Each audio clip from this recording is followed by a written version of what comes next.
So hello, আসসালামু আলাইকুম। So তোমরা যারা ক্লাস 8 থেকে 9 এ উঠবা, সো তোমাদের যে কোয়েশ্চেনটা এই মুহূর্তে তোমাদের মাথায় সবচেয়ে বেশি আসে, তোমাদের অনেক বেশি কনফিউজড করে, কিন্তু তোমরা কোনো আনসার পাও না, সেটা হইল ক্লাস 9 এ কমার্স নেওয়া কি ভুল সিদ্ধান্ত কিনা?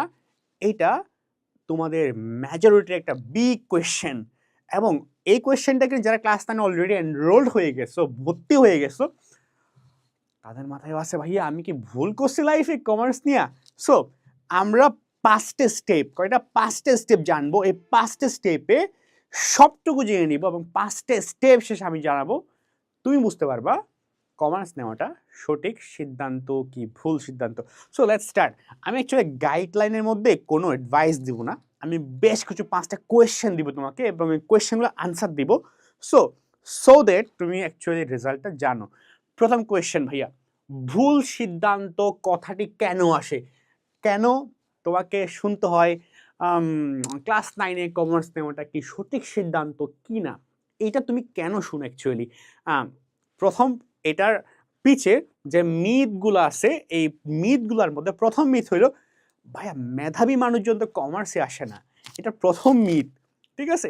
সেকেন্ড মিথ হইল যে তোমার সোসাইটি, তোমার বাবা মা যেটা তোমাকে যেতে যে ভাইয়া ডাক্তার ইঞ্জিনিয়ার না হইলে মনে হয় লাইফে সাকসেসফুল না। আমার আশেপাশে যারাই আছে সবাই মনে হয় ডাক্তার ইঞ্জিনিয়ার। সো প্রথম মিথ কি বললাম? একদম ইজি, কমার্সে মেধাবী মানুষজন আসে না। সেকেন্ড মিথ কি বললাম? ডাক্তার ইঞ্জিনিয়ার ছাড়া লাইফে সাকসেসফুল হওয়া যায় না। এবং থার্ড মিথ কমার্সের মানুষজন তো অনেক অলস। সো এই জন্য আমাদের কমার্স নেওয়া যাবে না। এই ধরনের অনেকগুলা মিথ তুমি শুনো, রাইট? শুনো, ওকে? বা যারা রেজাল্ট খারাপ করে তারাই কমার্স নেয়, রাইট? সো এতক্ষণ পর্যন্ত যা শুনলা এগুলো সবগুলা myth. Don't believe them, don't, ঠিক আছে? কেন বিলিভ করবো না ভাইয়া, এগুলো আমরা পরে কোয়েশ্চেন্স স্টেপগুলোতে আমি জানবো। সো ভুল সিদ্ধান্ত বলার কারণটা হলো সোসাইটিতে এমন কিছু মিথ স্টাবলিশড যেগুলা প্র্যাকটিক্যাল না, রিয়েল না, রিয়েল লাইফে কোনো সম্পর্ক নাই বাপ। যে তোমারে ওই মিথটা বলতে আছে যে কমার্স নেওয়াটা ওর্স ডিসিশন, দেখবা অয় কি করে, অয় সামহাও অ্যাকচুয়ালি তোমার কমার্স নিয়ে আলটিমেটলি লাইফটা কেরিয়ার গড়ছে। ওকে, সো সেকেন্ড স্টেপটা কি ভাইয়া? কমার্স কার জন্য সঠিক, ঠিক আছে? অ্যাকচুয়ালি ওকে ফাইন, বুঝলাম কমার্স নেওয়াটা ভুল সিদ্ধান্ত, এই বিষয়টা সলভ হইলো, বাট ফ্যাক্টটা হলো ভাইয়া কমার্স অ্যাকচুয়ালি কার জন্য নিবে? দেখো, সঠিকের আসলে কোনো ডেফিনেশন নাই। অনেকে আমি পার্সোনালি আমি ইন্টারেস্ট থেকে নিয়েছিলাম, আমার অনেক ভালো লাগতো কমার্স জিনিসটা, অনেক পছন্দ করতাম। আমি হিসাব নিকাশ বা ওই কাজ কামগুলো খুবই পছন্দ করতাম। সো ইন্টারেস্ট থেকে তুমি নিতে পারো। তুমি এটা কেরিয়ার অপরচুনিটি, কমার্স মানে বিজনেস স্টাডিজে কেরিয়ার অপরচুনিটি অনেক বেশি। সো কেরিয়ার অপরচুনিটির কথা বিবেচনা করে নিতে পারো। তুমি চাইলে তুমি যে হিসাব নিকাশ অনেক ভালো হও, হিসাব নিকাশ নিয়ে ইন্টারেস্টেড, তুমি নিতে পারো। ফোর্থলি, তুমি যদি চাও তোমার প্র্যাকটিক্যাল লার্নিংগুলা ক্লাস 9 থেকে রিয়েল লাইফে ইমপ্লিমেন্ট হোক, real life and practical life same হোক, তাইলে কমার্স তোমার জন্য, ঠিক আছে? সো এছাড়াও তুমি যদি চাও যে না আমি মেধাবী, মোস্ট ইম্পর্টেন্টলি আরেকটা রিজন ছিল, আমি মেধাবী সেটা আমি জানি, আর আমার মধ্যে ওই ওরটুকু আছে, ওই পটেনশিয়ালটুকু আছে যে I can make some remarkable changes. Okay, fine. এবং আমি কমার্স নিতে চাই এবং আমার ইন্টারেস্টটুকুকে, আমার ইচ্ছাটুকুকে ফুলফিল করতে চাই, তাইলে কমার্স তোমার জন্য, ঠিক আছে? সো হোপফুলি কমার্স খাওয়ার জন্য বুঝতে পারলা। যদিও বাংলাদেশের পার্সপেক্টিভে অনেক সময় মানুষ ওই যে বললাম ভুল সিদ্ধান্ত, এসব ভুল সিদ্ধান্ত মোটেও না। থার্ড নাম্বার ভাইয়া, তাহলে বুঝলা কমার্স কার জন্য। 3 নাম্বার কোয়েশ্চেনে যাই, কমার্সে ভবিষ্যৎ আছে কি? তোমরা তোমার প্যারেন্টসদেরকে, তোমরা সোসাইটিতে তোমার প্যারেন্টসের ফ্রেন্ডসদেরকে বা টিচার, অনেক টিচাররাও কিন্তু এটা বলে, আরে কমার্স নিতে আসো তোমার ভবিষ্যৎটা কি? দেখা যাবে যে আবার বললাম যে কোয়েশ্চেনটা করতে আসে উনি অ্যাকচুয়ালি কমার্স বা বিজনেস স্টাডিজ অনেক কেটে ঘটছে। ফর এক্সাম্পল, কমার্স থেকে তুমি চাইলে ব্যাংকার হইতে পারো, কমার্স থেকে তুমি এমএনসিগুলো জব করতে পারো, কমার্স থেকে তুমি স্টাডি অ্যাব্রডে হেল্প করতে পারো, কমার্স তুমি charter accountancy, CA, CMA, most demanding ডিগ্রিজগুলো নিতে পারো। দেয়ার লটস, আমি নিজেও একজন সিএমএ পার্ট 2 কোয়ালিফাইড, ঠিক আছে? সো দেয়ার লটস অপরচুনিটিস দেয়ার, অনেক কিছু এখানের মধ্যে আছে, ঠিক আছে?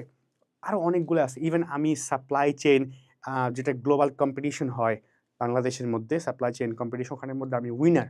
So and there lots opportunities for me, like, তো কথাটা হইলো যে অনেক মানুষ করতেছে এবং there are big amount of opportunity.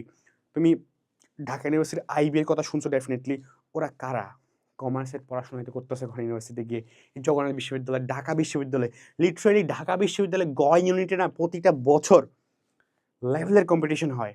Why? তারা কমার্সে পড়তে আসছে। সো কেরিয়ার নাই সেটা না। দেশের বাইরে ইনভেস্টমেন্ট ব্যাংকার আছে, কনসালটেন্ট আছে, ম্যাকেনজি, তোমার মানে there are lots of actually opportunities for commerce students. নাই তা না, আছে, অবভিয়াসলি আছে। But don't be the average guy. মানে লাইফে যখন তুমি ড্রিম রাখো কোনো কিছু অ্যাচিভ করার জন্য, don't be the average. Okay? Like করলে করলাম, না না এমন না। বি কনফিডেন্ট, গোল সেট করো অ্যান্ড ওয়ার্ক অন ইট। কমার্সের ডেফিনেটলি ভবিষ্যৎ আছে, ঠিক আছে? 4th নাম্বার কোয়েশ্চেন, ভাইয়া কমার্স পড়া কি কঠিন? অ্যাকচুয়াল লাইফে কোনো কিছুই কঠিন না। আবার যদি বলি কমার্স পড়া কঠিন না, বিকজ কমার্সে যে পড়াশোনাগুলো তুমি পড়বে, হিসাব, অ্যাকাউন্টিং, ফাইন্যান্স, ম্যানেজমেন্ট, ওগুলো তুমি আবার রিয়েল লাইফে ইমপ্লিমেন্টেশন করতে পারবা। তোমার রিয়েল লাইফে অ্যাকাউন্টসগুলো তুমি কাজ করতে পারবা ওখানে লার্নিংসগুলো দিয়ে। ম্যানেজমেন্ট তুমি কীভাবে কী ম্যানেজ করতে হবে, ওই লার্নিং একটুখানি হলেও তোমাকে হেল্প করবে তোমার রিয়েল লাইফ ইমপ্লিমেন্টেশনের জন্য। সো রিয়েল লাইফ এবং তোমার থিওরিটিক্যাল নলেজ যখন সেম হয় এবং ম্যাচ করা যায়, সো কঠিন না। সো কমার্স খুব বেশি সায়েন্সের মতো, আবার এটাও ট্রু সায়েন্সের মতো তো ফিজিক্স, কেমিস্ট্রি, বায়োলজি এভাবে হার্ড জিনিসপাতিগুলা কমার্সের নাই। কমার্স ইটস একদম perfectly easy and worth of learning, ঠিক আছে? একদম ওর্থি এক কথায়, ঠিক আছে? সো কঠিন না অ্যাকচুয়ালি। ফাইনাল কোয়েশ্চেন ভাইয়া, আগ্রহ থাকলে একটা কথা বলি, মানে সব কিছু তো বললাম, সো বুঝতে পারলাম মোটামুটি। কথা হইল ভাইয়া, আগ্রহ থাকলে কমার্স অবভিয়াসলি ভালো, অবভিয়াসলি সহজ, অবভিয়াসলি অর্থিক।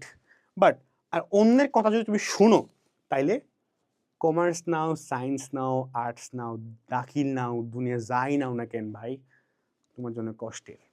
সো হোপফুলি তুমি বুঝতে পারলে। ও ভাই দেবো, আমরা কিন্তু কমার্সের নিউ কোর্স লঞ্চ করতে আছি এসএসসি ব্যাচের জন্য। এসএসসি বিজনেস স্টাডিজ এসএসসি 28 এবং business studies SSC 27 complete academic program. তোমার অ্যাকাউন্টিং, ফাইন্যান্স, ম্যানেজমেন্ট, বাংলা, ইংরেজি, বিজ্ঞান, কৃষি, যা লাগে সব ক্লাস এখানে পাবা। টেস্ট বা সলভিং ক্লাস পাবা, বোর্ড দাগানো স্লাইড পাবা, ইনফিনিটি আই ভাইয়া পাবা, কমিউনিটি সাপোর্ট পাবা, ফাইনালি আমার সাপোর্টটা পাবা। সো এভরিথিং এখানে তুমি পাবা। কন্ট্যাক্ট দিস নাম্বার অ্যান্ড পেজে জানাও। সো টিল দেন হোপফুলি তুমি তোমার কোয়েশ্চেন পাইছো অ্যান্ড দেখা হচ্ছে পরবর্তী কোনো ভিডিওতে। এবং জানাও কমার্স নেওয়াটা তোমার কাছে কি মনে হয়, ভুল নাকি এখনো তুমি মিতের মধ্যে আছো? আল্লাহ হাফিজ, আসসালামু আলাইকুম।